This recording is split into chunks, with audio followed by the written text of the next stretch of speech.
आपण आपल्या किचनमध्ये शेवयांपासून खीर करणार आहोत. त्याच्यासाठी या शेवया मी थोड्या घेते. त्या शेवया आपण आता मुळात चुरून घेणार आहोत. ह्या बघा, ह्या भाजलेल्या शेवया आहेत, पण अशा चुरून घेणार आहे मी.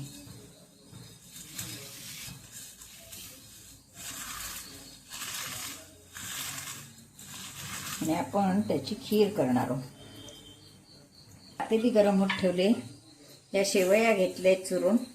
आपल्याला खीर ज्या मानानं हवी असेल त्या मानानं आपण शेवया घ्यायचा. याचा आपण शिरा पण करू शकतो, तोही एकदा तुम्हाला मी दाखवणार आहे करून. आता आपण पातेलीत तूप घातलंय चमचाभर. त्या चमचाभर तुपात जरा तापलं.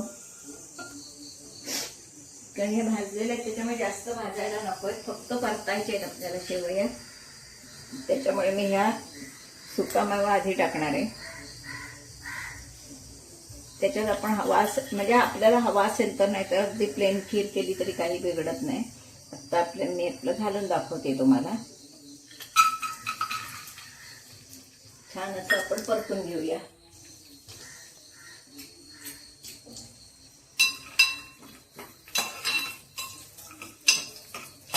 त्याच्यावरच आपण शेवया टाकणार परतायला. म्हणजे खमंग वास येतो, कच्चटपणा राहत नाही.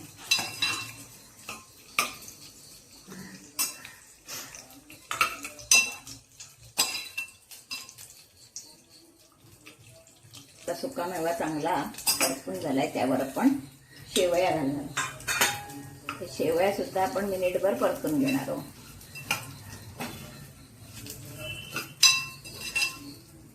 परतून झाल्या की आपण डायरेक्ट यामध्ये दूध ओतणार. दूध आपलं चांगलं म्हणजे तापवून घेतलेलं दूध आहे व्यवस्थित. म्हणजे तसं म्हणाल तर थोडं आटलेलंच आहे, तर ते मी दूध या खिरीत घालणार आहे. आणि आपण दुधातच शिजवणार आहोत, याला पाणी लावणार नाहीये. हे बघा, आता आपलं छान अशा खमंग शेवया भाजून तयार आहेत. आता आपण त्यामध्ये दूध घालणार आहोत. दूध आता आपल्याला हवं असेल त्या मनानं घालायचं. साधारणपणे आता हे मी साईसकटच मी दूध ओतते आत, म्हणजे ती खीर आपली आणखीन छान होते. अर्धा लिटर दूध मी ओतलंय. आता हे आपण चांगली शिजवून घेणार आहोत. शिजत आली की आपण मग त्याच्यात साखर घालणार आहोत.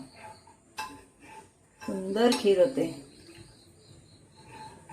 अशीच मी तुम्हाला वर्मासेलीची पण खीर एकदा आंब्याची करून दाखवली. आता तुम्हाला साधी खीर पण दाखवेन करून.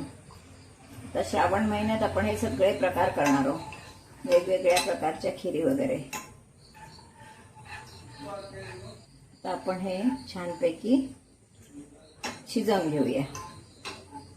मंद आचेवर उकळवून घेणार आहोत चांगलं. दूध आपलं थोडं आटलेलंच आहे, पण आणखीन आपण हे चांगली शिजवून घेऊया.